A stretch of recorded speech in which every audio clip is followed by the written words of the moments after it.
Okay, so your name is Carl Black. Right. You go by Blackie, Go by Black. and you're in the Army during World War II. Army medic. Yeah. Were you drafted or did you enlist? I enlisted What year? in 1941. Before Pearl Harbor or after? Yes. Before? Yeah. And where were you assigned? Fort Knox, Kentucky. I lived in Columbus, and my draft board was in Worthington, and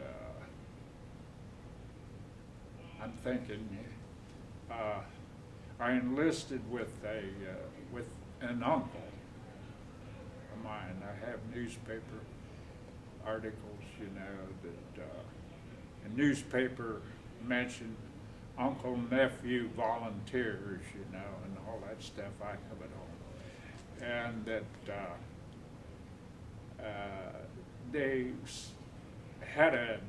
they bussed us down to Fort Hayes in Columbus. And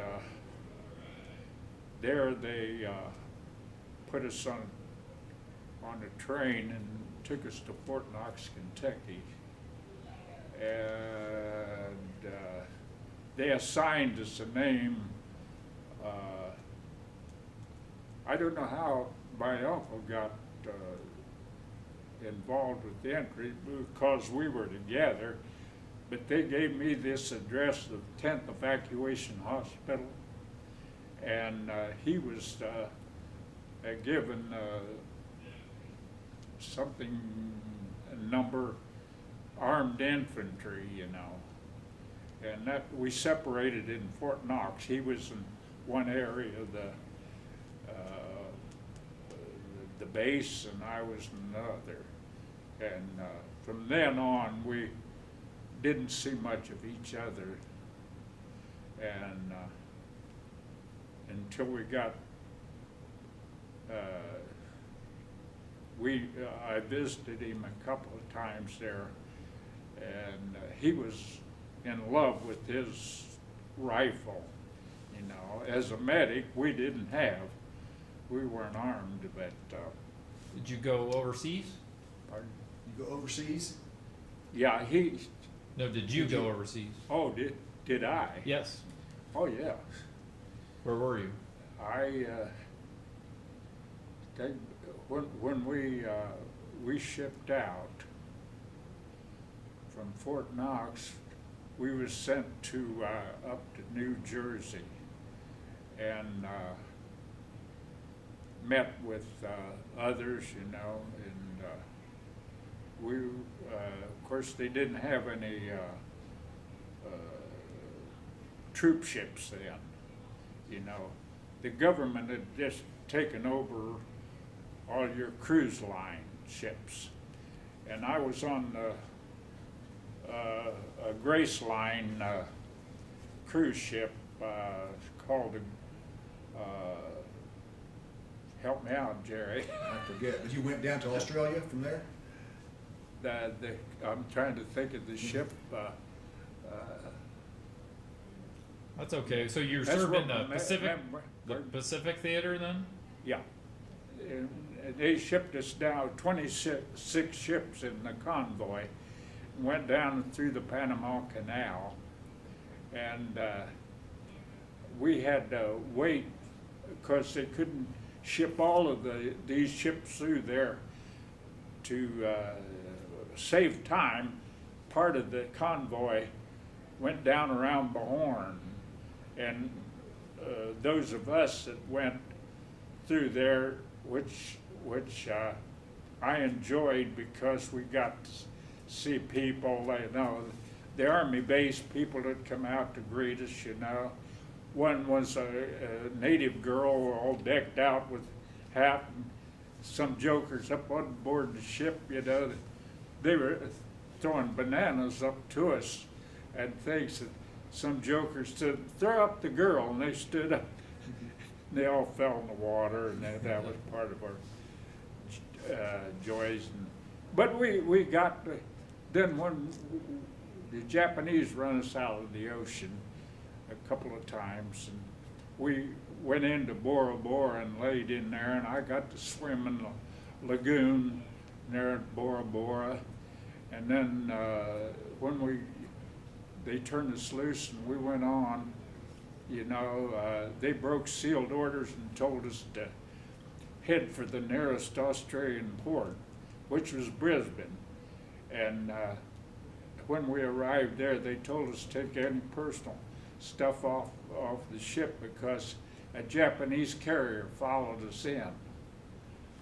We stayed overnight, then put us back on another ship and sent us clear to Melbourne. And we spent quite a bit of time down in Melbourne because the size of our unit, they couldn't dump us on the battlefield. They had to wait until our area was cleared out in New Guinea. And I enjoyed the beaches, the friends in Melbourne and stuff. That's how my wife got in touch with me, closer than a lot of people. I couldn't tell her where I was because of censorship. But this lady that would invite us to dinner, she wanted to know, knowing I was married, wanted to know her address. She could write, and she told her that Becky had visited them, that day had dinner with them, you know, and stuff like that. Then another letter that Marianne received, she says, I haven't. She says, they were put on the alert, and she says, I think they moved, and which we did. And then was just hedge hopping back, and we took over a missionary in Port Moresby, Australia, and operated on a base, and then we moved up into Oro Bay and places like that until walked our way back up into the Philippines, and then I was put on, the war was winding down. I was put on one of the early lists to come home. And one of the boat that picked me up then was another cruise ship, was the Matsonia from the Matson line. And I enjoyed the first haircut I had outside of there was in their shops, you know, and it was you could get a sauna, anything on that, and I enjoyed until I got back into San Francisco when I could use a phone, and I called my wife and told her where I was. What's your most memorable moment in the service? Pardon? Your most memorable moment in the service? My most Memorable. memorable? Yeah. What do you remember the most? Tell us one great thing about what happened to you or whatever while you was in World War II. You can tell them about giving the IV to yourself. Remember that? You told me that. Oh, as a medic, you know, we could, in Melbourne, you know, we a buddy of mine were both sergeants, and we had some enlisted people with us who assisted, you know, with it. And we waited for our doctors to show up. They were scheduled vaccinations and shots. They were due, you know, the people. And waiting in line was a Signal Corps outfit.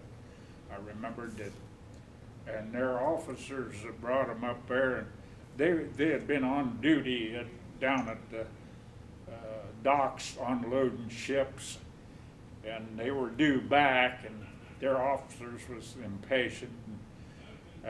We were waiting for our doctors to show up, and I told Kermit, I said, let's go ahead. I says, I don't know where these guys were. They'd been out on the two doctors assigned had been out on town the night before and probably done a little drinking, you know, and didn't show up. And so we flipped a coin to see which one was going to do the vaccination and which one was going to give them the shots. So Kermit wanted to give them the shots, and I was to vaccinate them. They were in line, and they covered some people, you know, like my wife scared of needles and stuff. And they got the guy that was in line. He came to me and he fainted. I never let go of him. I just held him by the arm and let him down easy, and I pricked his arm and vaccinated him. Well, remember this guy next in line. He said, "Boy, you guys are cruel." but that's the way we were trained to do that. And then when we did make contact with our doctors, they weren't a bit excited.